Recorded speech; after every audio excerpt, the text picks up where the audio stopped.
Hello, fellow Crusaders, and welcome to our latest episode. My name is Sean Wastrup. With me, as always, is Brian Michaels. And today we're going to be doing a non-spoiler and spoiler discussion for probably the most anticipated horror film of 2024, Terrifier 3. This is a franchise that 8 years ago was basically a small budget C-level, D-level horror film that has now turned into one of the horror icons of the 21st century. He's right up there now with Freddy Krueger, Jason, Michael, all this kind of stuff. Art the Clown. He exploded in, was it 2021? 21-22. Yeah, Terrifier 2. 2022, I think.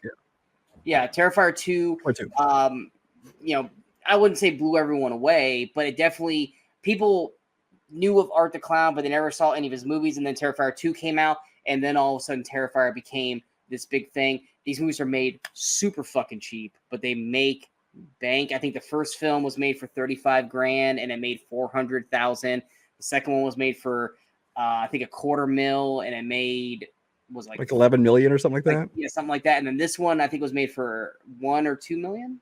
Something like that. And it's looking to pull in 17 to 18 this weekend alone. And it's going to keep building as we get closer to Halloween. This is definitely a franchise that I was introduced to by Brian because of Terrifier 2. This sick motherfucker. And guess what, guys? We're talking about Terrifier. We're not going to hold back cuss words or anything like that. This sick mofo right here watched Terrifier 2 3 times in a week. That's a 2 hour and 15 minute, like, just grungy ass bloody horror film, and he watched this thing 3 times in a week. You sick fuck. And he forced me to watch it on StreamYard, and so he could watch my reactions to watching it. And my first time I watched the movie, I just watched it, and I loved how over the top and completely hardcore and gory it was, and I loved it. And I knew people were going to react to this thing. And so the next thing I did is I went back the next night because I was bored, had nothing to do. I think I was on vacation. I'm like, you know what? I'm going to go watch it again. Sat in the back of the theater this time so I could watch the movie, but also watch everyone's reactions in the theater to the movie. And then when it, hit digital or whatever, I'm like, you know what? I'm going to make Sean watch it, but I want to be there so I can watch his reaction to it because that's almost as much fun as watching the movie itself. And for anyone who's been following our Decades of Horror, which... First 2 episodes are out right now. The next 3 will come out here every week. We thank you guys for checking those out so far because they've actually been really good feedback on those. Except for the one guy who got really mad that we said that the thing was overrated. Oh, I told him. I said this is where I'm going to start losing people. Whatever. Some guy, and we appreciate your comments. Some guy goes, "The thing overrated. I'm out." I was like, "Yep, there you go." I get it. But apparently we can say The Exorcist is overrated shit. No one cares. Nobody So don't you dare touch the thing. But yeah, Terrifier. I love gore and horror films, but I have limits. I don't like Saw. I like the story of Jigsaw, and I like the story that we got with the Jigsaw character. And is it Jonathan Crane? Is that what Jigsaw's name is? In the I don't like the Saw movies. Yeah, but I don't really care about the torture porn aspects of it. Like, I'm not a fan of Hostel or anything like that. And like, I like my gory horror, but then there's hey, we're just gonna go over the fucking top to just go over the fucking top. I like my horror to make sense, and I like my gore to seem, like it's no different than like with pro wrestling. You could do 1,000 flips. But as long as it flows with the story of the match, then I'm there for it. Same thing with the violence of the match. Make it super bloody and weapons and shit. As long as it makes sense to the story, I'm going to love it. If you're just going out there to do it just to fucking do it, I'm not going to be a fan of it. And I'm the same way with my horror. But with Terrifier, especially with like the first one, it's very grindhouse, low budget. The acting is fucking shit. The dialogue's not great, but there's something kind of brilliant about it. It's not a good movie by any means. I think we both give it maybe like 2.5, 3 stars. But it's like, but Art the Clown though, Like everything around the movie's not good, but he has something. And then Terrifier 2 was like, okay, we're actually going to do what didn't work with Terrifier. We're going to have a cohesive story. We're going to have an actual final girl that is like developed and all this kind of stuff. And we're going to go more gorier, more crazier. But we're actually going to make this feel like a legit movie and not like a grindhouse. Oh god, what's the other term for something where it's like just torture porn? I forgot the terminology for it. I don't know. Sorry. I can't. I'll get it like 5 minutes from now when we're way past the fucking point. But Terrifier 2, even with its faults, it's about 30-40 minutes too long. The acting's better. It's still not great, but it's better. But it's actually does a great job of establishing this as a franchise. It establishes Art the Clown. Doesn't really do a good job with its lore. It's kind of all the fuck over the place. I would kill, even for Terrifier 3, I would fucking kill for a 10-minute like exposition story.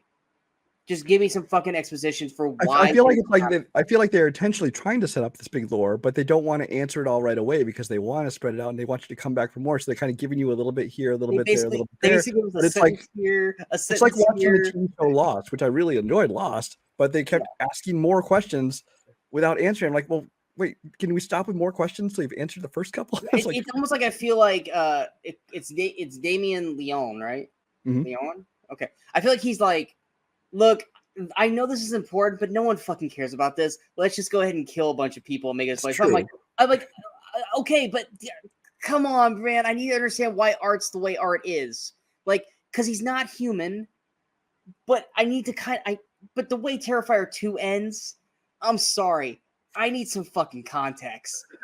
I need some context, please. And are you gonna get in Terrifier 3? Not really. You're really not. To have his head chopped off in two and then have it birthed out of Victoria, which is the surviving victim for the first film, I don't fuck us. We're not going to get that answered. We're not going to get that fucking figured out. I think more than anything else, that was just the point where you're like, okay, we're just saying it's supernatural. It's not just a crazy dude out killing people in a clown costume. Yeah. Now we're just saying this is definitely something supernatural. Yeah. So going to Terrifier 3, I kind of wish they would have just not done like present day and then 5 back and then present day. Like I wish they just would have like continued with where we left off in the second one, because they do, but they do this opening sequence, which we'll touch on the spoiler aspects of this. You know, they do this opening sequence, then they go back 5 years to when Terrifier 2 was, and they go back to right where the post-credit scene ends. They basically go, this is where we left Art and Victoria. Is it Victoria? I think it's Victoria. This is where we left Art and Victoria off at, and now let's jump back ahead 5 years later to present day. I probably just wouldn't have done that. But so everything's 5 years from now. We're still following Sienna, played by the awesome Lauren Lavera. I love her in these movies. I want her to get big. I really do. I haven't really. I looked up her IMDb. I'm not seeing her. I expected after Terrifier 2 to see her get snatched up, at least in some horror films, if not. You know what? Terrifier 2 is still small, so maybe Terrifier 3 will get her going finally. But I loved her in the second film. She still continues to be great in this third one. Obviously, we're still dealing with the aftermath, even though it's 5 years later. We're still dealing with the aftermath between her and her brother Jonathan. Jonathan's now in college, but it's now Christmas time, and Art and Victoria are back, and chaos ensues. That's kind of the best way we can say without going more into it. What are your thoughts of Terrifier 3 from someone who just absolutely loved the second one? I did, and I agree that the kind of the lore and the mythology of the series kind of is a little meandering. It's not bad. It's just it needs to figure out where it's going and let us. It needs to pick a fucking lane. Like I even said earlier, you don't have to give us all the answers. Just give us a clue that you know where it's going. You know what I mean? You're not just making up as you Pick go a along. lane, stay in it, and we'll follow you on the journey. But you just have to fucking pick a lane. And in this one, they kind of continue it a little bit, but then they kind of don't. And I will say, one of the things, it's not a spoiler to say, but this one, the ending of it is even more open than the last one. So don't expect answers in this movie because you'll be left open for part 4, which is it's little lines that are dropped through the film that you have to pay. Okay, I heard that. I need more context, but at least I kind of am starting to see where we're going with this, but I still don't get it, but at least I'm starting to understand. Right. So as far as the direction and the story of it, this one I felt was very similar to 2 in that there was a story and it was enough to keep me interested and kind of, it wasn't just gore for gore's sake. Well, I mean, it's gore for gore's sake, but in service to a story as well. So I thought the story was going fine. I would have liked to, like I said, had a few more answers. The actual, horrors and horror scenes and kills, things like that. They're definitely super bloody. We'll get into it a little bit more in the spoiler side of it. I think that overall, I definitely still like 2 better. Part of that is oddly it's pacing because Terrifier 2 was definitely too long. There were scenes like the Clown Cafe scene. A couple of things that kind of screeched the movie to a halt. That definitely could have been cut. It didn't need to be 2 hours and 32 minutes or whatever it was. Even though that one was kind of slow, this one, the pacing of it bothered me, not in its length, but in the fact that for the first hour, I was getting a little antsy. I was kind of like, they start off with a scene and there's like kind of one other major kill scene in there, but I was kind of like, this isn't really, it's taking its time getting going. I don't want it to take too much time because this movie's only 2 hours and a couple odd minutes long. But in the second half, it did pick up. I kind of made up for lost time with some of those later scenes, and they were really good. But I mean, I liked what I saw. I do enjoy very much they put it in a Christmas time setting because a horror movies set at Christmas time. It's kind of like Shane Black does when he sets all his action films against Christmas time. It's like this time you're supposed to be like joy and family and happiness, and they're kind of going the complete other direction with it. So you kind of see that dichotomy. And so I really liked the fact they moved to this Christmas time setting. It also gave Art a chance to have a different look, instead of just the clown outfit. He's doing the Santa thing for a good chunk of it. He continues to do a great job. Lauren Rivera, I think, as Sienna Shaw. I love her in it, although that's another thing I think I preferred in the second movie is I just liked her in kind of that warrior princess, Halloween outfit. Liked her in the fucking outfit, bro. Not just because of the looks of it, though. It just kind of almost gave her kind of a personality. And especially once the action started happening, she was like blood drenched. She just looked like this, warrior princess. And you kind of felt like, she was this character going, this, fantasy character going against this fantasy villain. And it kind of worked. And this one is just her, which is fine. I think she's a good actress, at least in what she does here in horror films. And I think she does a good job as well. It's just, it didn't give her that extra boost to her character that just the costume of Halloween did. But like I said, the Christmas time added to it as well. So that kind of balances out. Overall, though, I did enjoy it. Not as much as 2, I don't think. Obviously, I've had far fewer viewings of this one. So maybe now knowing what to expect going in, it could rise. But, I enjoyed it. I'll probably watch it again. So what did you end up giving it score wise? I gave it 3.5. Okay. I agree. 2 is definitely superior to the third film. The third one's better than the first one because I will say this: of the 3 films, Terrifier 3 is the best acted. I feel like outside of really one legit performance, I feel like everyone that actually has legit scenes in this movie, not just like the occasional person that pops up for a death scene, everyone's doing better with their performances. I think Lauren's better with her. I think she feels more comfortable as Sienna. Even the family that's around her in this movie, I think they all act better. We actually have some, I don't want to call them named actors, but some recognizable faces in Terrifier 3 from, like, oh, that's that guy from this, and this. I don't remember his name, but I remember his face. I think you're thinking of Daniel Roebuck. exactly. There's there's one particular scene in a bar that is basically where all the actor budget probably went, because these are the 3 people that I've seen in other things that popped in the movie. But And the one other one would be her father, which we'll talk about in spoiler, I guess. I don't know. Yeah, and her yes, her father was a name. But I mean, for anyone who hasn't seen the one movie that probably everyone knows him from, you probably don't know. You probably been like, okay, I don't know who that is. What's weird though is her aunt in the film. She kept giving me like Selma Blair like vibes. It might have been because of the bangs and stuff, but I just kept like I know Selma Blair just can't really do much acting anymore, but I was like, they could have gotten Selma Blair for that scene. I think that would have worked perfectly for her. But yeah, the acting is definitely the best of the trilogy in this film.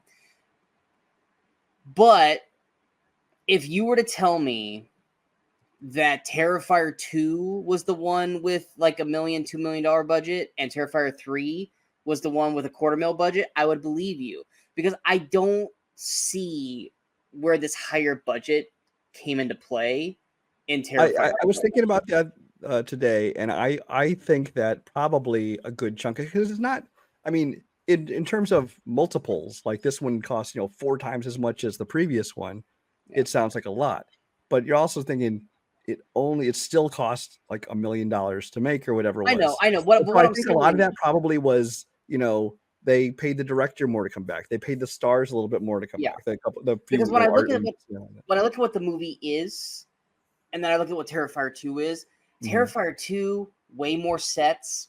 I feel like there's bigger budget. It feels more epic. It feels way more epic than 3. 3 feels very not confined, but just like, okay, we are on a smaller budget, so that's why a lot of the movies taking place in this house, and then there's a mall, and then there's like a dorm room and a bathroom, and then you got like the art house. Like, that's it. There's not really many other like sets or scenes in this movie. Whereas like Terrifier 2, there's the fucking carnival place where the Terrifier ride is, which I thought that budget that was like a really kick-ass haunted house at the end of 2 that they were in.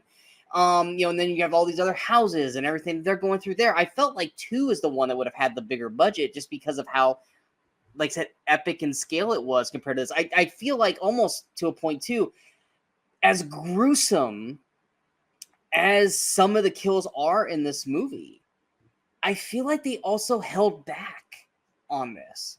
There are certain parts of this film where you're like, oh, okay, we're about to go, and then they cut away. And I'm like, wait, Terrifier doesn't cut away from shit. Or they don't hold back. Like, Terrifier's always been like, we're not going to hide this. You're fucking going to watch this, and you're going to like it. And there are parts where I was like, wow, they really went away from that. Is it because they know this movie's going to be seen by a bigger audience and it's going to be in bigger theaters? Are we starting to tone it down? Yeah, I'm wondering if they were worried about, to get a wider release, they had to hold back. But I mean, there's enough of extreme gore in here. I'm not saying that they shy away, because there's obviously the shower scene. Like in Terrifier 2, you have the bedroom scene. The shower scene in Terrifier 3, that is the big epic piece of this film. But yeah, the kills aren't as frequent, like you said. The first act is very much the story of Sienna and Jonathan, which, I'm sorry, Jonathan is still probably one of the worst fucking actors. Elliot Fulham, that dude still can't act out of a fucking paper bag. He's still, he reminds me of like Trolls 2 bad acting. But he is atrocious in this movie. Plus, you and I both agree, he didn't seem like he really wanted to be there. I feel like he wanted to be there, which we'll talk about again in the spoiler section. But I feel like he was barely in the movie. The scenes he was in were all like kind of dialogue movies. So I feel like he's like, I'll come back, I'll do a couple scenes, but I don't really want to get into this. Like, I don't know. I'm sorry, I looked up his IMDb. He ain't doing anything else. So don't get stingy, dude. This is your fucking meal ticket. So fucking show up. We're guessing at that point. But it's still fine, but there's a lot of things that bugged me about this movie, like story structure wise, choices that they decided to do in the film. I told Brian this after I watched it. I feel like there's a director's cut that's cutting about a good 30 minutes out of this movie, which once again would make it a fucking 2 hour and 40-minute horror film. But there are just certain things that felt cut or removed to make this in theaters work, because there's some big plot points that are glossed over, and Brian says they could have been intentionally removed for Terrifier 4. But I also feel like that if that is the case, really bad decision making on Damien Leone's part to do that. But I still enjoyed it for what it was. But it is like you got Terrifier 1, here's Terrifier 3, and Terrifier 2's like all the way the fuck up here. So best acting of the franchise aside, Terrifier 3 to me was a step down compared to Terrifier 2. I still thought it was fine. I gave it a 64%, which is 3 stars, which is what I think I gave Terrifier 3 stars as well. But it does have the step above the first Terrifier film. It's fine for what it was, but it did not meet my expectations for what I had for it. And I also feel, I know you brought up the whole Christmas thing. I don't think this movie needed to be held at Christmas. I think it's strictly there for marketing, to give art, like I said, a different attire than what we got. Well, there's nothing story-wise which demanded to be held at Christmas. But I think it's smart to kind of give it a different setting, so it doesn't feel, something feels a little bit different. You know, it's more. Michael Myers did Halloween for like 12 straight movies. And it got tired after like 2. Just saying. But you see, with Michael Myers, you just have to think Halloween. And I feel like Art the Clown is a Halloween-esque monster. What are we going to do next year? 4th of July? Which, honestly, I'm actually not mad at that, because Art could have a lot of fun with fireworks. Easter, come on, you can do all kinds of things. Or New Year's. Yeah, I think Art could have a lot of fun with that. Valentine's Day could be a lot of fun, too. But I just don't... There was nothing that made it need to be Christmas. And the parts where I thought it really could have dove into it, they do a couple scenes where they really could have dove into the Christmas aspect of it, but I felt like it was just there to appease the Christmas part of it and not necessarily needed for the story that we were getting. I feel like they just did it just to do it and not because it was needed for the plot. But yeah, like I said, I gave it a solid 3 stars. You gave it 3.5. We hope you guys enjoyed the non-spoiler part of this review. We are now going into the spoiler discussion. We're going to talk the shit up out of this.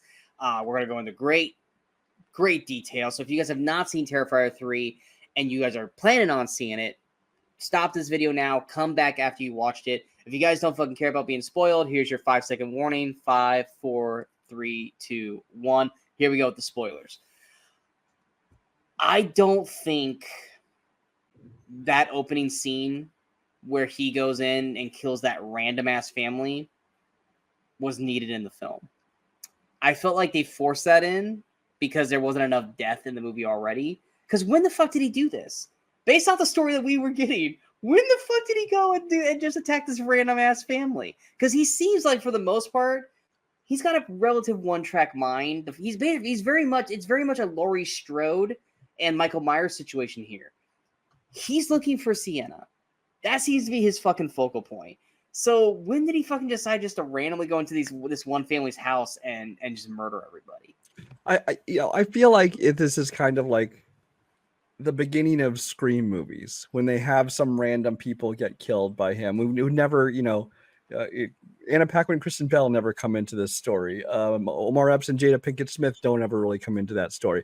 It's just kind of like they want to kick it off with a kill. And like, especially in this one, they didn't want to open with the scene of like, okay, this is the head being born out of Victoria and that kind of thing. So like, we want to start off with an art killing scene. And so they kind of just had this prologue of a killing scene. I don't mind that in my horror movies. Is it necessary to the story? Absolutely not. But kind of like the Scream movies, it's just like, well, okay, let's start off with a kill and then get into our story. But here's the thing where they held back. I get why they didn't show him kill the little boy. But we do. Honestly, I was wondering. They're going. I'm like, clearly this kid's dying. I'm like, okay, this series of any series. If any series we're going to show him slaughtering a kid, it'll be this one. I'm like, are they going to do it? And then they didn't. But then we still see the dismembered body of the little boy. But then we get to the part where with the little girl, but we don't know if Art kills her because all we just see is a picture of the axe. We don't see him grab the axe. We don't see him do anything. We just see him go. He could have easily left her ass. We don't think he did because it's Art, but we never. It was like, are you guys afraid to actually fucking like? Because she's the youngest child. Like, are you guys afraid to actually show that Art's going to do that? Well, that was the biggest question to me. It felt like a bailout. Well, the question, I didn't feel like it was a bailout so much as like it's a loose end. So unless there is a story reason, which I don't see why there would be, unless there's a story reason where, it turns out that he didn't kill her and this girl's still alive, and I don't know, maybe next one's 10 years later and she wants to get revenge. I don't know. Obviously, that's not where they're going with it. This is not Kill Bill. But unless there was a story reason for it, like, why not at least, clarify what happened? At least you don't have to show us. You don't have to show her being slaughtered, but but just show him grab the axe and have the axe pulled off screen. Boom, Terrifier 3. So it's like, okay, we know what he's going to do. Okay, but just leave it ambiguous at that point. Because I remember just watching like, okay, I feel like we're not going to go back to this, but then if we aren't, then why did we do that? And then we go back to the post-credit scene of 2, and we get the really just okay. So here's my thing. So we open up with the cop going into Terrifier and finding Art's body, and Art's body clearly isn't done. It isn't dead. So like literally, like, because the whole this is the part where the lore and the story is starting to fall apart for me, because they keep stating this that Sienna is the only one that can stop Art. Sienna is the only one that can defeat Art. She basically just knocks him out, because she never actually beats Art. Because if we're watching the continuation of the story, decapitating Art doesn't kill Art. It just kind of knocked him out for like an hour or two, because his body's back up and attacking people. He doesn't even need to see. Like, he just does. So it's like, does she? I don't think she really does. Well, again, I think that it's part of it was like, until this point, we don't know that he's something supernatural. So as far as we know, she killed him.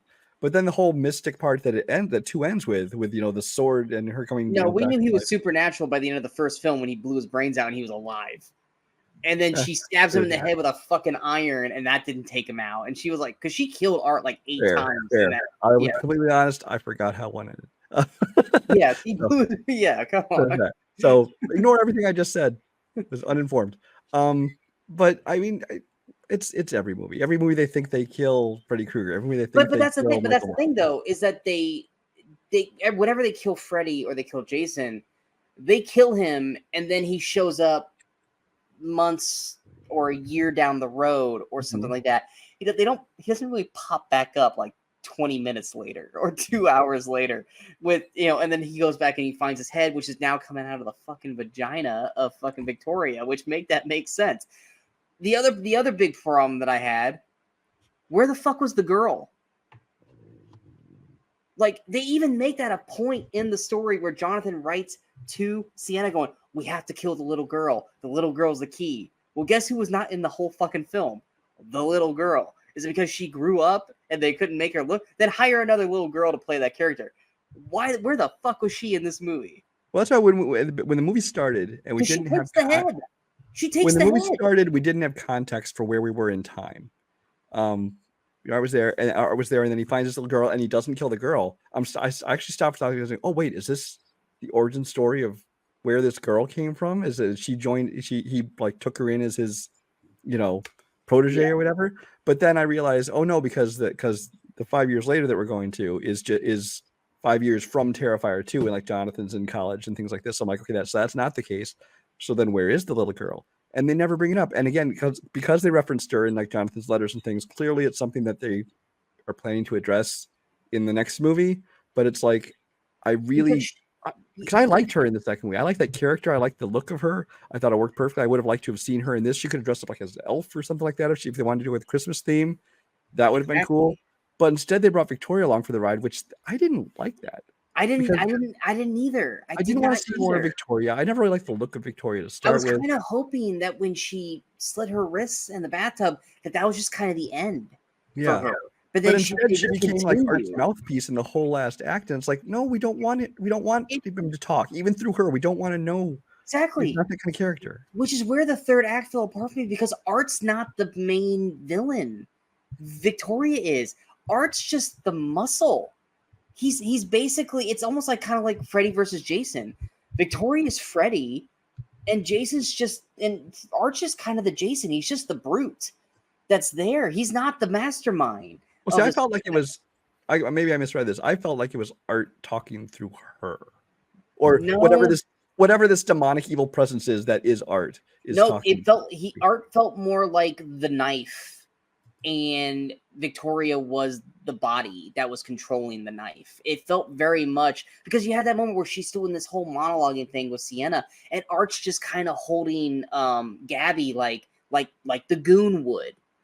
You know, it was just like, no, Art became the fucking sidekick at that point in the movie, which like all the way up to that point, it felt more like Victoria was taking place of the little girl and she was Art's sidekick. But then the tables just completely turned in the third act. Like it does feel like we have Art, this iconic character. Well, let's try and promote this other character, have a second iconic villain. And it's like, I don't really like Victoria enough to be like, I didn't even want her to be out of the asylum or wherever she was. I couldn't just leave that character there. Yeah, I would have liked it if birthing Art is effectively what kills Victoria. Yeah, like especially that part where she's like, "Help me," and I'm like, "Okay, cool." So and then it's like, "Oh no," it's like, "Fuck you." And it's like, okay, but like when she, like I said, she slit her wrist and she inevitably died, and you have Art like smiling, like, "Good, she's gone," kind of thing. I was like, okay, but then she's not.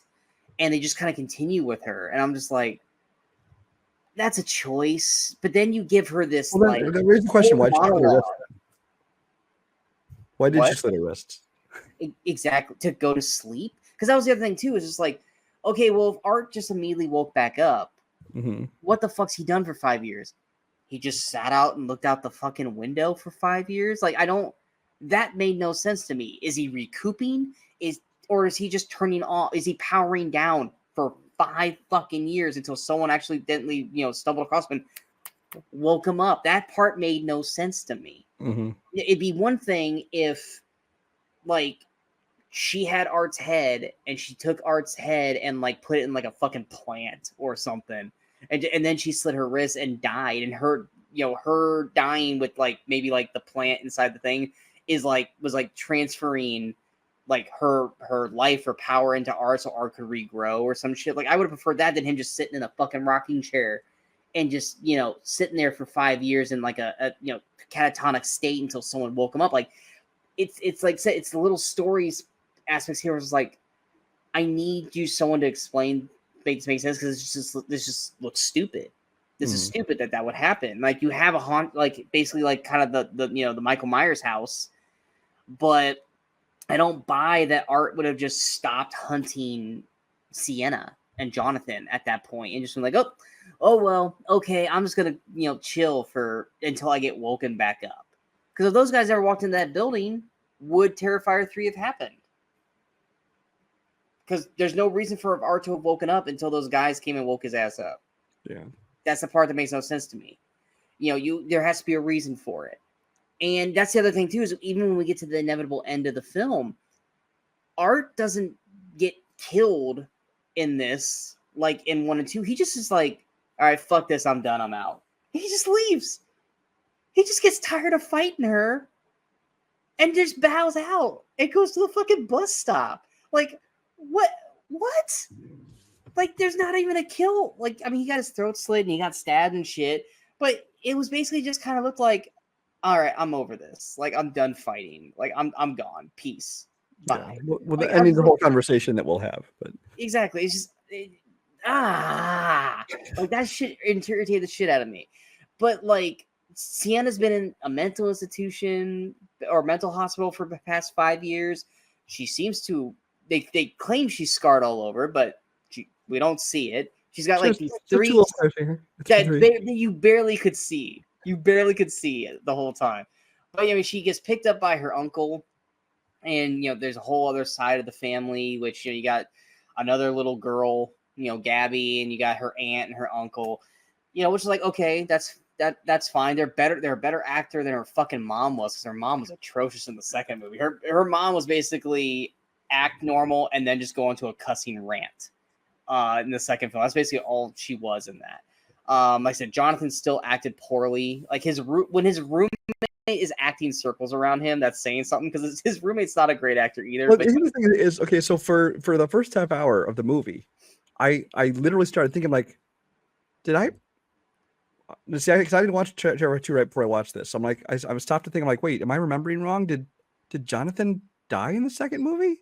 Because he was knocked out for because I watched Terrifier 2 like 2 days before this. He got knocked out at one point by Art because Art kept trying to wake him up. Right, but I was doubting myself because I'm like, he's not here. I'm like, wait, did he die? It's just her going to live with her aunt and uncle. I'm like, wait a minute, maybe I forgot. Oh no, I was in the same boat as you. I was like, but then as soon as she like called him up or wrote to him or whatever it was, I don't remember what happened. And I'm like, oh, okay, he's still alive and he's at college and things like that. I'm like, but up till then, I'm like, wow, because he wasn't in the movie. And then when he there was no mention of him either. Like they like didn't even talk about him. Yeah. And so when he did show up, I'm like, okay, he's in the movie. But then, as we talked about in the non-spoiler section, it's like, I don't know that he didn't want to be in the movie. I know he also has like some kind of music career that he's trying to do as well. So maybe that's part of it.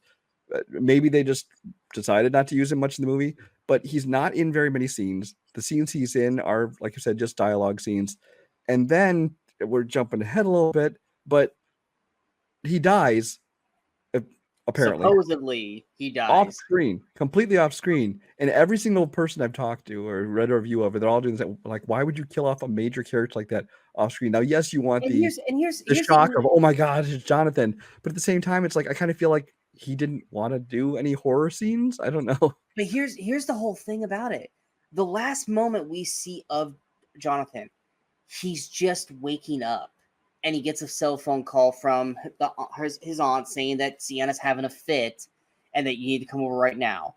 And he's like, okay, yeah, come get me. And that's it. It'd be one thing if he was having that call and you saw like Art or Victoria like hiding in his closet or like stepping into his room. And then at least we're like, oh, okay, something's about to happen. Okay, they just want to show us the kill of Jonathan, which why wouldn't you want to show that? But like, we don't even see him in any mortal danger at all. It's like the only thing we know of it. We know that like Victoria in this case can do like mimic people's voices, and she kind of maybe it was her. No, we knew that the little girl could. But no, Victoria did in this movie though. We saw her do it. Yes, but in the second movie, the little girl mimicked Jonathan's voice because that's how he got Sienna to.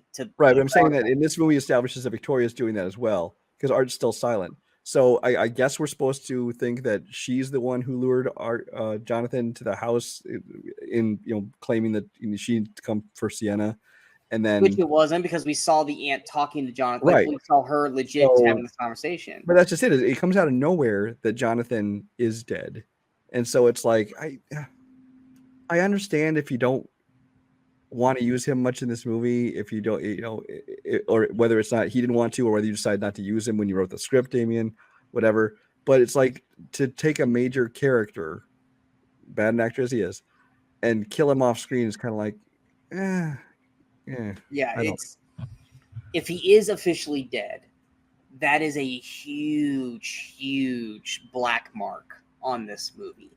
If he's not dead, then I'm still lost because they killed the uncle. Where's Jonathan then? Like, seriously, where the fuck is? If he's not dead, then where the fuck was he then? It's not Jonathan.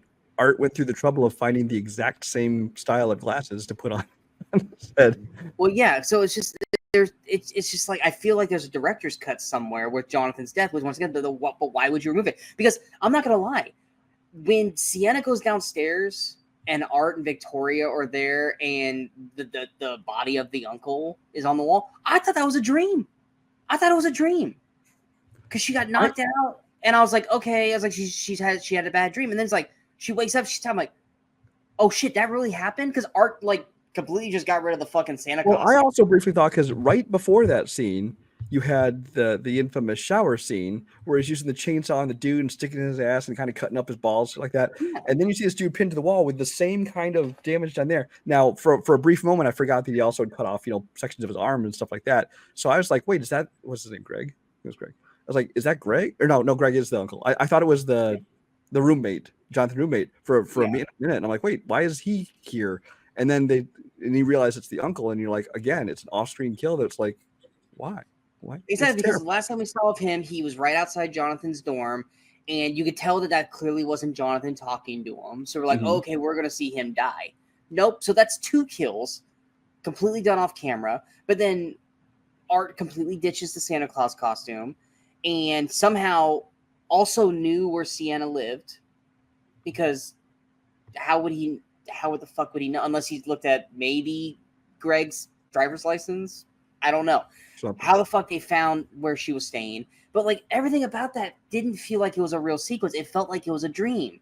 That's the other thing too with the Sienna part, is that you had this moment with her where she has, I think, oh god, I can't remember her name, or their friend was Brooke or something, like at the dinner table. Yeah. And it's like, I'm not going away. You're gonna see me. And I'm like, okay, eventually are we gonna see her mom? Or are we gonna see the one, or Allie, which was the bedroom death kill from season 2? Or like, are we gonna eventually see them like stalking? Nope, you got one scene and that was fucking it. And it's like, if you're gonna build this as a thing that is happening to her, you got to give more than just that one. You got to have like another moment where she sees her mom, or she sees Allie, or something like that. Granted, she never physically saw them in the sequel, so she did see Brooke, but then have Brooke at least like fuck with her 1 or 2 more times to show that this is something that is really messing with her, and it wasn't just a random fucking occurrence. Because that scene was like, okay, cool. So they brought that actress back to do that role. That's sweet. And I even liked that like her face was bubbling because of the acid, stuff like that. But it's like you only used her for that fucking one moment. And it's like, no, like if you're gonna do that, do it multiple times. Like don't just do it as a one and done. I thought she was gonna start seeing her more often. I almost wondered if she was gonna be like a American Werewolf in London kind of character, where like he kept seeing his dead friend popping up and talking to him, kind of almost helping him along the way. And I thought that's what Brooke was going to be in this movie, but no, like you said, one and done. Yeah, it just, once again, the story it didn't flow. And then, like I said, you had the Santa Claus scene, not the bar, but I'm talking about like when he was at the Santa Claus village scene. That scene, that was the clown cafe scene of this movie.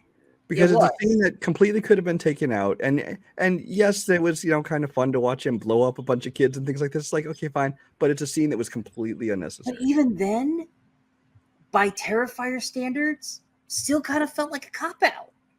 It seemed both beneath Art to do that. Now, I mean, we've seen Art shoot people. He always has to have one scene in every movie where he shoots someone. Have you noticed that?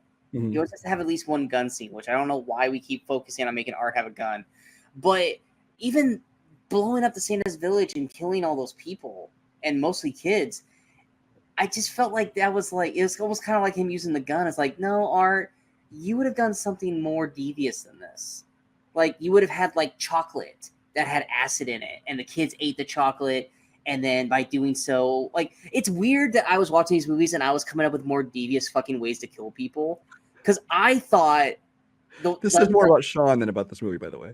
The ant's death, I had a better way to do it than I thought. I thought they were going to do it, and then they just did that way, and I was Remind me how the ant died. They stick the pipe. Oh, that's right, with the rats, and they forced the rats in. Yeah. And what I thought was going to happen was kind of like call back to kind of Too Fast, Too Furious, where they like put the rat in the pan and then use the burner so that way it would eat into the person. Make it eat its way in. Yeah, I figured that they were going to stuff the rats down, and they were going to like light the back of her seat on fire so the rats would eat through her chest. And so she's basically still technically alive as they're eating their way out of her. Like, I thought that's what they were going to do. Well, I figured what they were going to do is because they were using the heat to drive it down to make the rats burrow down inside. Yeah, but then once they're down there, then I thought they would eat their way out or something like that. But instead, it's just like something lets them out. Like, they just do this, which I was like, well, that just seemed kind of pointless. Not pointless, but it was just like, wow, like even I came up with a more depraved way to do it than what you guys did. Like, wow, are you guys making me feel worse? Because I'm saying, as not totally depraved as Sean's version would be, it's quite clear this woman's dead, and as her daughter, you don't need to be like, "Mommy, wake up, mommy."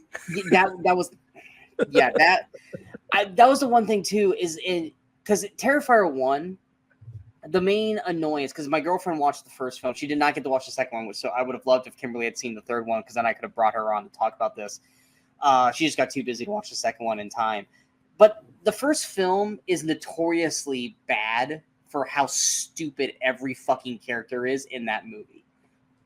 Every character in that movie dies for straight stupidity. The second movie, still stupid characters, but they're a little smarter.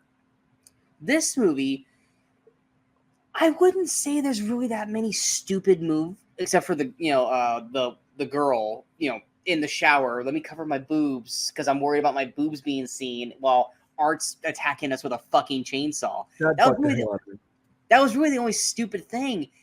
And then you have this big third act, or it's not even a big third act. You just have the scene in the third act, and Gabby has been kind of clever. Like, oh, wait, you got to open my present.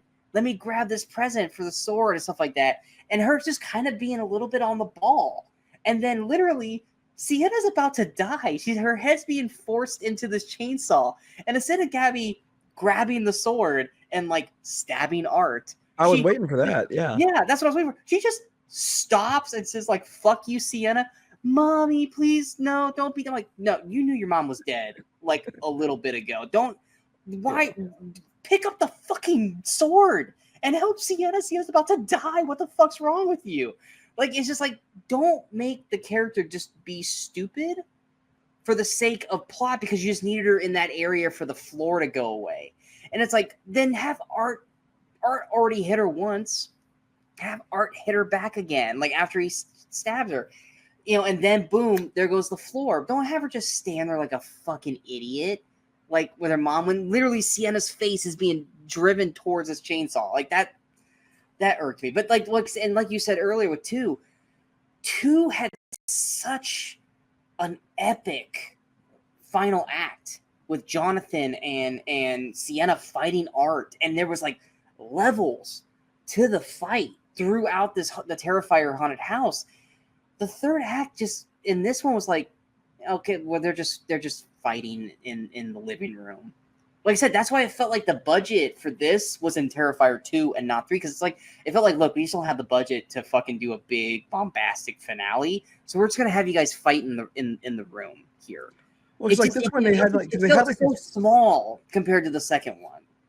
Yeah, because they had these like flashes to like the forging of this sword and all these kind of things. Like they tried to kind of keep that fantastical element into it, but none of it was like actually happening. It was just like kind of like I said, these flashback kind of things, which it still again was raising more questions, like about the forging of the sword and who these people were and those kind of things than it answers. Which then it kind of brings in, we were talking about her father, who's played by Jason Patric, who you might know for anything from Lost Boys to Narc to Speed 2 Cruise Control. I feel like most people who, if you hadn't seen Speed 2 Cruise Control, most people don't know who Jason Patric is. I like a lot of people from Lost Boys. I'd say more people know him from Lost Boys than Speed 2. I know him from Speed 2.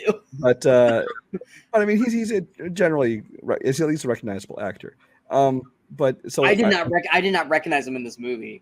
It wasn't until I saw the only a couple scenes, and it's almost more for his voice that I recognized. I'm like, oh yeah, that is Jason Patric. Yeah, I didn't recognize him. I only recognized him at the end when the credits rolled. He's like kind of a big enough actor that he wasn't just like quite so hard up that he just like is doing this low budget movie, but it's like not big enough that you're sure that you're gonna have more of him in there. So it's like I assume they're gonna dive more into this in Terrifier 4, and he'll be in it, but I don't know that for sure. But you just get to see, you don't really learn a whole lot about him more than we already knew, kind of this, why he was obsessed with this thing. And all we know is from the second movie, he had a tumor, which somehow unlocked this door in his brain to see all this shit happening. Yeah. And so he drew effectively a character that we know he was drawing Sienna. We don't know in the third movie, she's young. So at that point, that character doesn't know it's her.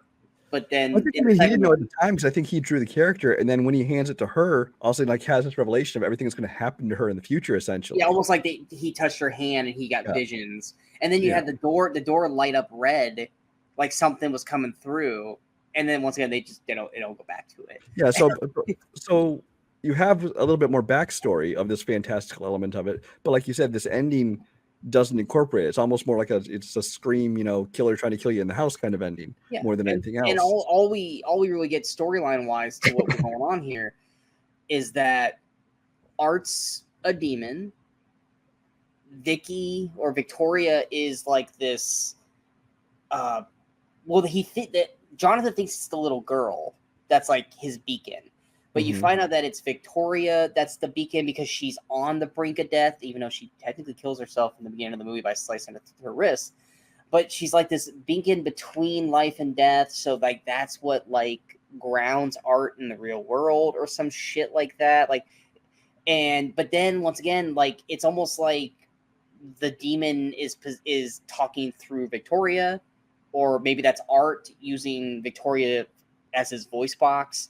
But it's, you find out like, oh, they want to possess Sienna.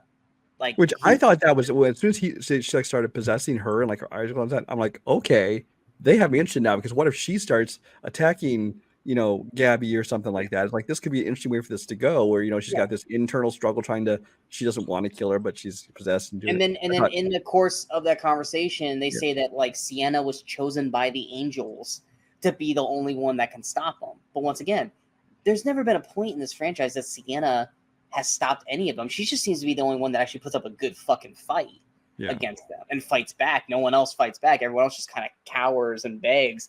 And Sienna's the only one that's just like, nah, fuck this. I'm not going down without a fight, and fights back. And then the sword, her dad claims that the sword can't hurt her. And apparently, heals her to a point. But she only got healed after the sword fell into. I think that's the key line, is that the sword hurt her and it healed up. So I think maybe the sword only healed because the sword can't hurt her. She never did turn her hands around the other way to see. But you still see when she's got the sword. It's like, okay, what I'm saying when she looked at her hands that were cut because she was holding up the sword, she never turned her hands over and saw that guy. That's the thing I was thinking about, that whole final scene, because obviously Gabby says, tries to, she had opened the present previously, so she knows the sword is in there. Once again, off screen, didn't see that, but yeah. Right. Well, I think it was supposed to be kind of a surprise. They dropped hints at it about her being Snoopy and opening presents, things like that. Yeah. And obviously she knew it was in there, because that's why she's going to give it to her, because she knows the sword's in there. Also, once again, another scene. Why did we not get Sienna going back to get the sword? Yeah, because that's another scene that feels like was pulled out of the movie. She's walked in with dirt on her hands. Now, maybe this is a response to the criticism that the first one is too long, and they're like, well, we don't need to see a scene of her digging up the sword. You literally shaved 10 minutes. In that case, I get the decision, because I'd rather have you cut that out than cut out something more worthwhile. I feel like there could have been moments in that where Brooke could have been there. Yeah, again, more Brooke. I would love to died there. Yes, like there's just so anyway, so Gabby delays it and says, hey, let her open my present, and she wants to give her the sword, and then of course she starts smashing her hands, and then Art does, and then she opens it up, and it's like I was like, I expect her to grab the sword and have her hands like magically healed, and she starts attacking him with it or whatever, but the whole time you can see her hands are still. She wouldn't even be able to grasp the sword. Her hands are obliterated. They were fucked up. She would not have been. So it's like, if they had said the sword healed her, that'd be one thing, but it didn't. It only healed the cuts later on, which I'll get into that in a minute, from the sword. So it's like but it's like, okay, fine, it's a movie. She's able to use the sword even though her hands are smashed up. Whatever. Can we also state for the fact that with the amount of damage that hammer did to her hands, she would have been dead from the hits to the head, because Art hits her in the head with that hammer like 2-3 times. She would have been dead from those. I will say, I loved how every time I walked past her, he smacked her on the back of the head. I did like that too. But he hit her about 2-3 times in the head with that hammer, and if that hammer did that much damage to her hands, Sienna would have been dead. Yeah, just saying. So okay, so she decapitates Victoria, and then her blood starts apparently burning through the floor to open the portal to hell or whatever it is, or something. Yeah. And then Gabby starts to fall through it, and Sienna goes to save her, which gives Art a chance to get away. Which, first of all, why wouldn't Art just kill her while she's vulnerable? Push her in, grab the chainsaw, finish the job. Something, you can cut off Sienna's head at that point. But my thing, and I know you agree with me on this, it's like there's 7 other things within reach of her. You could have grabbed the fucking Christmas tree. You could have grabbed the Christmas tree. You could have grabbed her dead mother. You could have grabbed presents. You could have grabbed. Grab the hilt of the sword while I hold on to the blade end of it, which you know is gonna slide off your hand anyway. Even if it wasn't sharp, you're not gonna have grip on that thing. Yeah, and not to mention, it's the one weapon that apparently works against Art. But yes, let's use that. And then when Gabby fucking loses her, cool, you just lost Gabby and you just lost the fucking sword. What are you gonna do now? Like, maybe it's a spin-off movie that's gonna bridge 3 and 4. It's Gabby in hell with the sword of truth or some shit. I don't know. But so yeah, there's that whole thing, and so like you said, it's like Art doesn't finish the job, which he could have easily done, and she doesn't decide to pursue Art, and so it's just like it's just like leaves it wide open for part 4, which I'm all for a part 4. I want to see a part 4, but give us like part 2 kind of gave us closure. You knew it was going to continue, but it kind of felt like a complete film, whereas this one kind of feels like to be continued. It's like, oh, come on. I feel like Damien Leone has directed, edited, written all 3 of these movies. Mm-hmm. I don't want him to go away from this because he obviously has this eye for, especially with the practical effects for the kills and everything like that. Because he does the effects himself. Yeah. Absolutely. I don't want him going anywhere. I do think he needs help with writing. I think he needs to. This movie's making so much. It's going to make so much money. It's all pure profit for him. He needs to hire some writers to come in.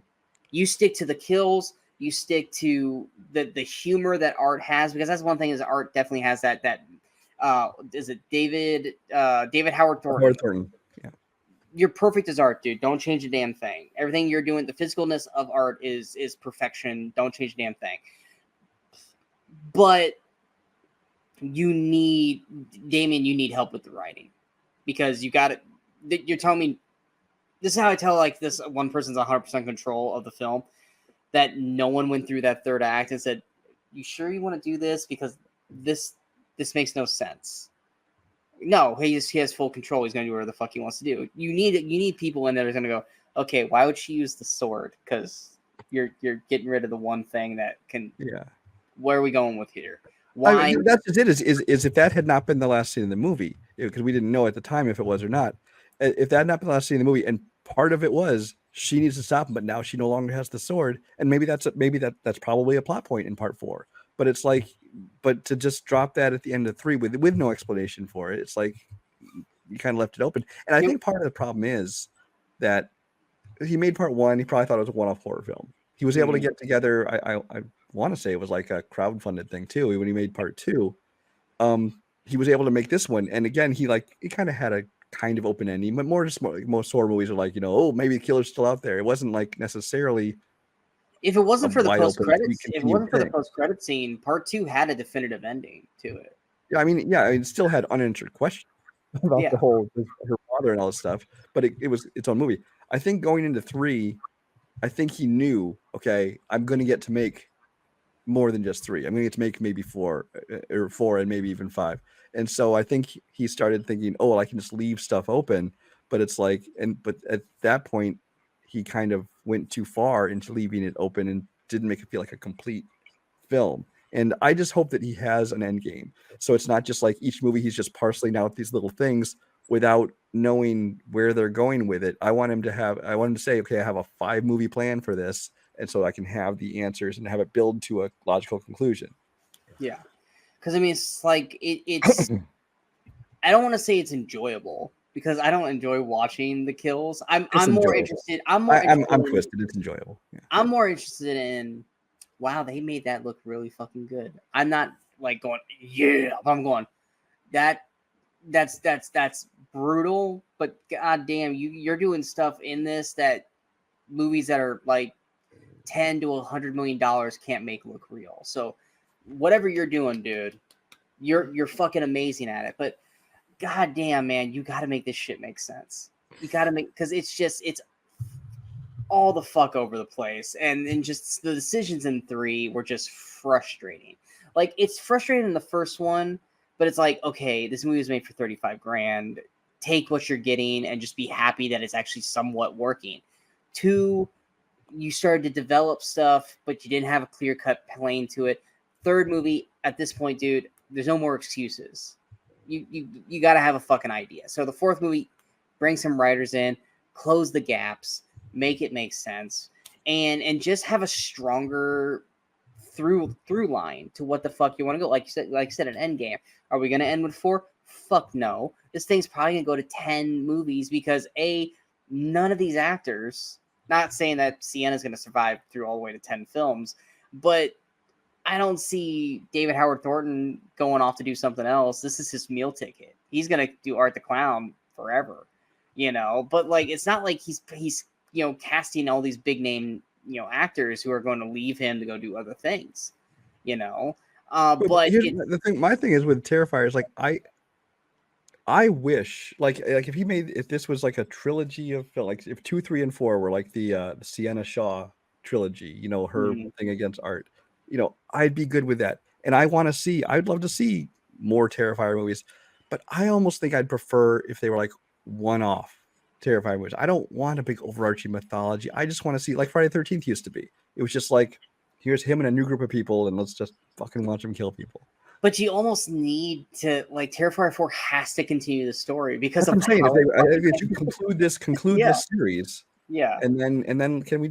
I'd almost rather, instead of continuing the mythology, I would be so pissed if Terrifier 4 is just a start over from scratch. I'd be so I would almost at that point be like, I'm done. Like, if you're not going to continue the story with Sienna where we left this, I'm not watching this because that's or so Terrifier 4, Art the Clown, when he drove away on the bus, he actually just decided to retire.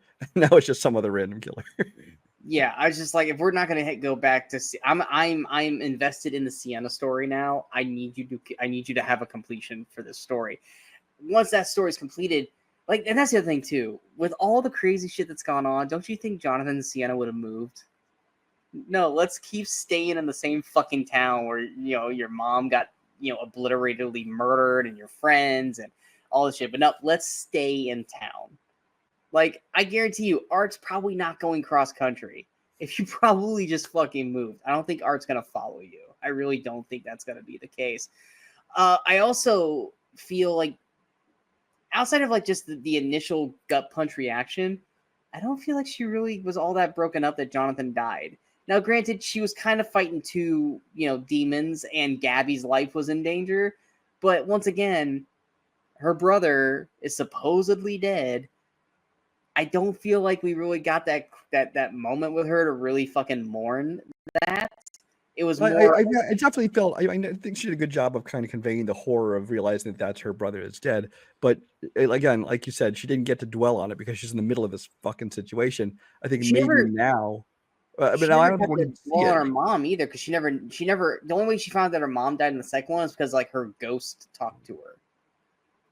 It's like, oh, Jonathan, if you're seeing me, Jonathan didn't tell you. Jonathan didn't tell me what. That was it. Like, she at that point, unless she just like was like, oh, you're dead. Like, she don't know her mom's dead. She doesn't know her mom's like blown off face is sitting at the table with mashed potatoes coming out of it. Like, she don't know any of that. She don't know Allie's dead. Like, she don't know any of that shit. I'm sure she was informed of all this after the events of part 2. Oh, I know, but it's just, once again, like, we did have that nice moment in this where she's talking to her aunt and she's talking about her mom. Mm-hmm. We get that little moment there. So I mean, that was nice, just once again to add the layers of the character for Sienna. And I even liked, as annoying as it was, I actually even liked the fangirl. Because you would have people like that. Where I liked her, and then they had that one scene where they very much wanted you to dislike her. Yeah, because they were about to fucking kill her. Yeah, let me pry into Sienna. As soon as she's being insensitive to Sienna's whole experience, and Sienna goes off on her, and then she acts like she's the victim. Like, oh my gosh, I can't believe she reacted like that. If you just would have had that Sienna scene, and then you just had her, be like, I feel bad. Then you're like, because that's the thing that Terrifier doesn't care if it's good people that die. Like, that's one of the things. It's like, oh, this person didn't deserve that kind of a death. Terrifier don't fucking care. But no, but then you had to give her that one moment. But I do like that the roommate was like, no, you were kind of a fucking bitch. Yeah, because like, you see him just from the look of him and kind of the first scene you have with him and Jonathan, you're like, oh, he's gonna be like this jock asshole roommate, like some cliched 80s character. And he's like the dude being like, dude, you're being a bitch. What the fuck? Yeah, he was a genuinely good dude.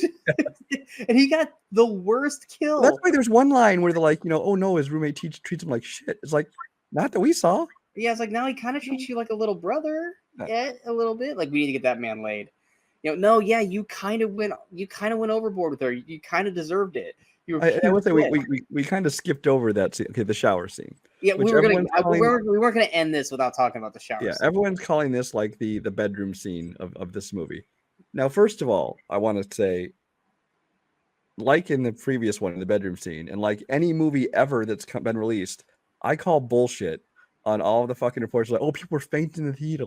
People were vomiting in the theater. If they were, they had some bad fish that night, but dinner before the movie. Because no movie's going to make you throw up and faint and shit unless you're already predisposed to it. So, I mean, I could see people walking out. I could see people walking out because like, if this is your first introduction to Terrifier, I can see you walking out. But if you've watched the first two, there's nothing that's going to make you walk out of 3 going, nope, that was my limit. And now, maybe the killing the kids, but it's not going to make anybody faint unless they're having a fucking heat stroke or something that's unrelated. So first of all, I just want to say I call bullshit on that. That being said, it is probably the goriest and most the most. It's definitely the most kind of stretched out and the most brutal of all of them because they kind of dwell on things kind of like they did in the bedroom scene. Yeah, it's like every time you think it's done, he kind of does something else to the person. He cuts off a fingers, he cuts off an arm, and then he starts fucking cutting him through the asshole and then the groin, and it kind of goes on and on. And so yes, it does drag out. But what bothered me, and Sean touched on it earlier, is that the whole scene, it takes place, they're having sex in the shower, and then he comes in, the chainsaw is attacking her, and this girl is more concerned about covering up her boobs than she is about defending herself or getting away from Art while he's trying to kill her. Granted, like, he's attacking her on the head, and she's still like, this is like, now I know that in the modern age, movies don't have as much like gratuitous nudity. And I'm not saying I want to, I want to see boobs. I'm an adult. I can see boobs if I want. I have the internet. And a wife for that matter. But it's like, so it wasn't even for that. Is more because it honestly kind of took me out of the moment. Because I'm like, fucking stop trying to cover yourself up. What you're focused on right now is covering up. Like, oh no, I don't want this murderer to see my nipples.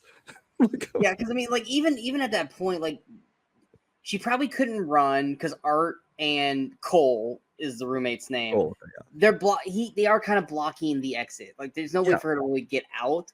Right. But I also wouldn't be thinking that she would just be like cowering, hiding. Defend yourself and try to help. Yeah. Yeah.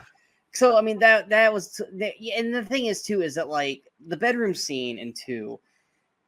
What if Art's like supernatural power is that you don't die until he chooses for you when to die?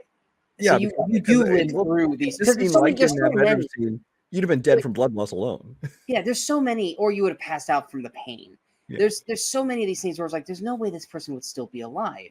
Like, there's so many times where they wanted the eyes still moving. Like, same thing with the Santa Claus guy. It's like, no, you would have been dead probably a while ago with either by blood loss or just the straight, impact of the damage. So, like, I feel like I'm almost like putting it in my brain that that's like one of Art's powers is that he can extend you, life because he's a demon. That like, yeah, naturally you would have died here, but nope, you're fucking gonna live through this torture. And so I've kind of like just made that like an internal like logic in my head. Exactly. Because there's no fucking way in 2 that she would have survived as long as she did and then like still be alive like however long it was for her mother to show up and her would go, Mom? It was like, no, fuck you. Because you almost have to laugh at that point. But like this particular scene here, like I remember watching it and like you think that Cole's dead. And he's slicing, the girl. I'm blanking on her name. And I'm like, okay, it's brutal, but this is nowhere near the bathroom scene. And then Art's like, dude, I'm not fucking done yet. Hold my beer. Because Cole's still alive. Let me go. I'm like, okay, here we go. I'm like, yep, all right. Like, at least he didn't run off and go get some salt and bleach, like, too. It's just like, Okay, yep. Now I can see why the shower scene is what it is. I still don't know if it. I think the only reason why it even gets remotely close to 2 in terms of the bedroom scene is because of the camera shot of the crotch. If you didn't have that camera shot of the crotch, I don't think it comes even close to the brutality of the second one. Yeah.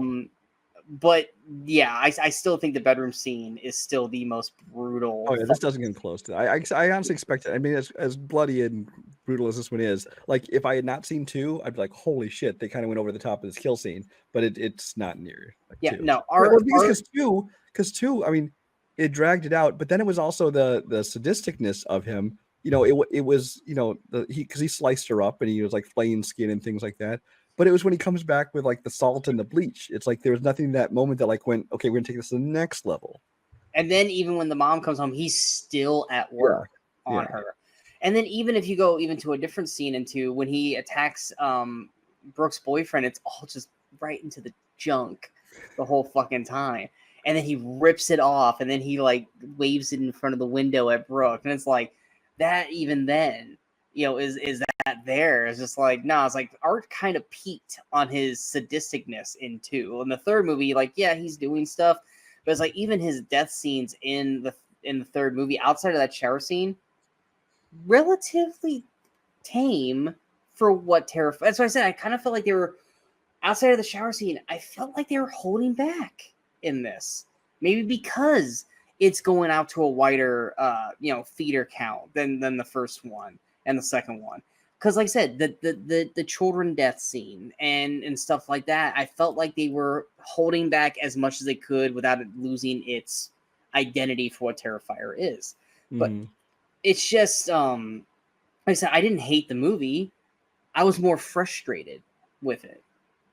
I wasn't necessarily disappointed, but because like you said that you were getting restless in the first hour. I wasn't necessarily getting restless because I was interested in what was going on with Sienna. Because I was invested in Sienna because I really loved Lauren's performance as this character. So I was invested in what was going on with her. But yes, the death toll was severely lacking in that first hour. And then like I said, yeah, I kicked it up a notch in the third act, but even then it was shit happening off screen. So it wasn't like if we go into the third act, all you really had was the shower scene, and then you had the aunt dying. Like, because I honestly, I understand me going to Prey Brain here because of Terrifier. When he's going into the dorm room, there's supposed to be a party. I thought, oh God, Art's gonna kill everyone in this fucking party. Like, my brain was going to this. Here's the epic level: is there's a big party. Art's gonna fucking. This is a feast. Nope, we didn't get that. And I'm like, once again, where's this supposed $1 million budget for coming at? Because I was expecting him to have this like fucking just blood torture orgy at this party, and it never happened. And then we just got the shower scene, and then we missed Jonathan's death, we missed Greg's death, and then we just get the third act in the living room. And I was just saying, I felt like there's so much of this movie that's not seen that they took out. And then maybe when it goes to digital, they'll be like, oh wait, here's the director's cut. It's like 30 to 45 minutes longer, and you have Sienna getting the sword. You have these scenes that we were leaving out on, which will make Terrifier 3 kind of like Rebel Moon. It's like, oh yeah, it was and then it's like, here's the director's cut. And it's like, oh, Terrifier 3 is actually so fucking good now because there's all this shit they left out. I almost wish that's the case, because if it's not, then it's just like, what the fuck were you doing, Damien? Because you left out so much vital shit in this movie, and you could have gone that extra, and you didn't. So it made me feel like he held back, or he was forced to hold back because this movie was going to be more mainstream than the first two. But like I said, we're attacking a lot of this, but it's because Terrifier 2 really did set a fucking mark. At Terrifier 3, we expected, bigger budget. It's gonna. Well, and it's one of those movies where it's like this, because of the open ending, this feels like half a story. So you might see Terrifier 4 and it'll feel like a complete story, and it'll raise your opinion of part 3. I like that. I give it 3.5 stars, which is a good rating for me. I think I gave part 2 4 stars. So it's below part 2 for me, but I still enjoyed it as much as we nitpick across it. And I just want to see where it's going. But we have to wait for the next movie to do that. So, which I mean, these movies don't take that long to make. So I think we'll see this in 26 probably. Yeah, I was gonna say it's probably gonna be 2026 because they probably want to wait and see how this one does. Like we said, this projecting to be number one, which the Terrifier 2 never amounted to. Granted, it never had a shot to because they didn't wide release it the way it did. But I mean, it's gonna beat Joker. Let's put it this way: did you think before Joker's bad rep that it got that this would have knocked out Joker week 2? Did you actually? Not at all. I thought this. No. I'll say one thing. This is not going to have legs.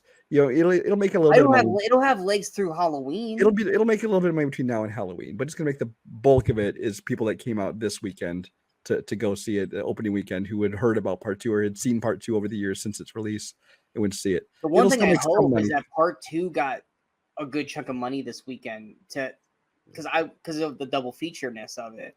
I actually really hope that a lot of people actually did finally go see Terrifier 2 in theaters, even though it's free on Amazon Prime right now.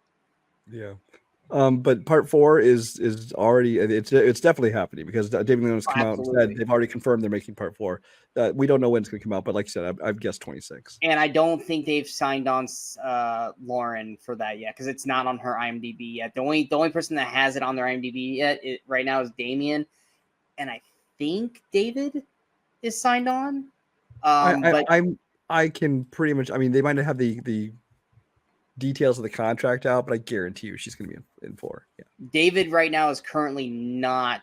It's not in his thing right now for it, but he's coming back as Art. There's no reason for him to not come back as Art. And like I said, I feel like if Lauren, she's not big enough of an actress yet, but you don't end this movie and not expect to come back for a 4th film. You have to finish the arc. Here's what worries me. There's a quote from director Damien Leone who was talking about how 4 has been confirmed. He says, "It will certainly be an epic showdown, an epic closure to the Art the Clown saga," he says. "The idea I'm toying with in my head would probably be in some regards the most experimental, so I can't dive into it too much. But some really crazy things will happen in the next one." Probably they go down to hell and they fight in hell. Yeah. I think I'm calling it right now. I don't know what it means by experimental, but it sounds like he just basically make 2, 3, and 4 as like a trilogy. And I mean, I agree. I think there will be more Terrifiers after that, but I think this will probably close out the main story. If anything, they might take a longer break. Yeah. Between them, maybe take 3-4 years off, and then it's refurbished as like another. Or maybe well, definitely Damien Leone, but also Lauren Levere. They can use their newfound attention and do other things, other projects, and then they can come back and do more later on. So, what you said it was projecting to do 18 mil this week? As of today, they were looking at $17 to $18 million for the weekend. Yeah. And let's say it drops down to 50 mil or 50% next week. That's still another 8 to 9 mil. This will be at least a $30 million movie. By the time I mean, this movie's going to make so much, and I'm not sure. Is this getting wide released? Because I don't think 2 got wide released. No, 2 actually was originally supposed to be like it was going to play like just a weekend, like a Friday and Saturday night thing. Yeah. And then they decided to, do it the following weekend, and they expanded to more theaters and more showtimes per theater. And then a lot of theaters just decided, oh, can we just keep it throughout the week instead of the weekend thing? They're like, yeah, sure, play it throughout the week. And so it kind of grew and added more showings because word of mouth was getting out there. This one got a full wide release. So I'm actually looking it up right now. Terrifier 2 did have an international release. It made about 4.7 million international. But yeah, it finished at just under 16 mil overall, and this is gonna beat that in its first weekend with just domestic. Yeah. Yeah. So I mean, it's like I said, it's a money pit right now. Like it made 5 mil on opening day, just on opening day. So if and then we're usually Friday, yes, Saturday and Sunday, it's probably going to build around the same on Saturday and Sunday. It's probably going to be a little less. So I would say, yeah, it's probably going to be around 15 to 18 mil. And like I said, it'll probably do at least another 9 to 10 week 2. And Halloween, I feel like it's going to get an uptick because I don't think, is there any real big, I think Smile 2, isn't that like the only real big horror Smile 2 will probably be number 1 next weekend, sadly, because Smile 1 was not good. And then And then Venom the next week. Conclave Yeah, and Venom. there's no more horror. Smile 2 is the only other horror movie coming out because after they've got Conclave and Venom the week after that. So yeah, I still feel like Terrifier is still gonna have a good uptick through Halloween, just because of lack of horror there. But yeah, anything else you'd like to add? No, I think we covered it. I pretty much think we dissected the shit out of this. Way more than I thought we were going to. But you know what? If we didn't dissect the shit out of this, it's because we didn't care, and we actually do legit care about. Shockingly, if you would have told me 2 years ago that we would be talking for over an hour about fucking Terrifier, I'd be like, first off, what the fuck's Terrifier? And no, especially with Art the Clown. But yeah, I mean, so what were your guys' thoughts of Terrifier 3? Did you guys like it? Did you dislike it? Did you guys think it was better than 2? Or did you guys think it was kind of like us where, it's decent, but 2's still better? Did the plot holes and choices that were made in this one annoy you like it did us? Or did you guys say, no, it's just you're overthinking, it's terrifying, just watch the fucking gore? I get it, it's a horror movie, but Brian and I actually analyze fucking films. Sorry.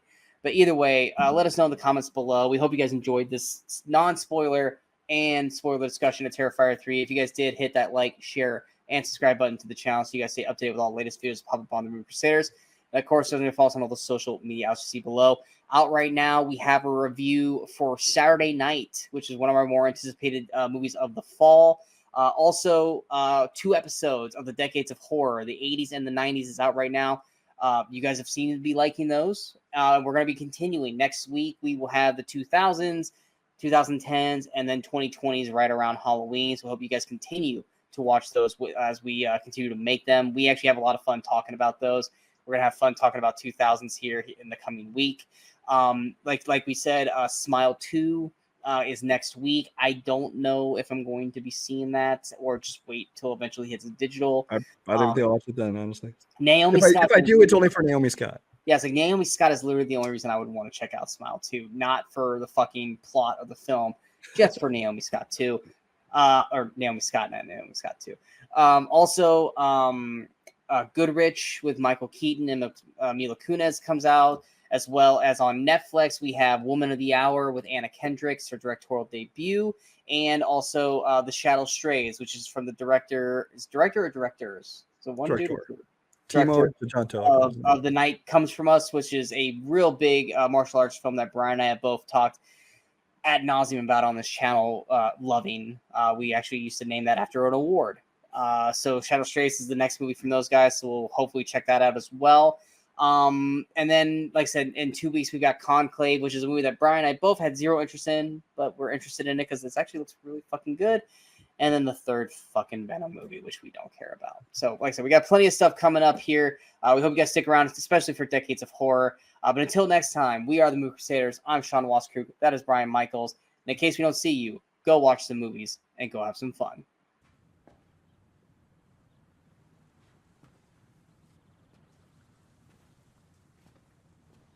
You're still here.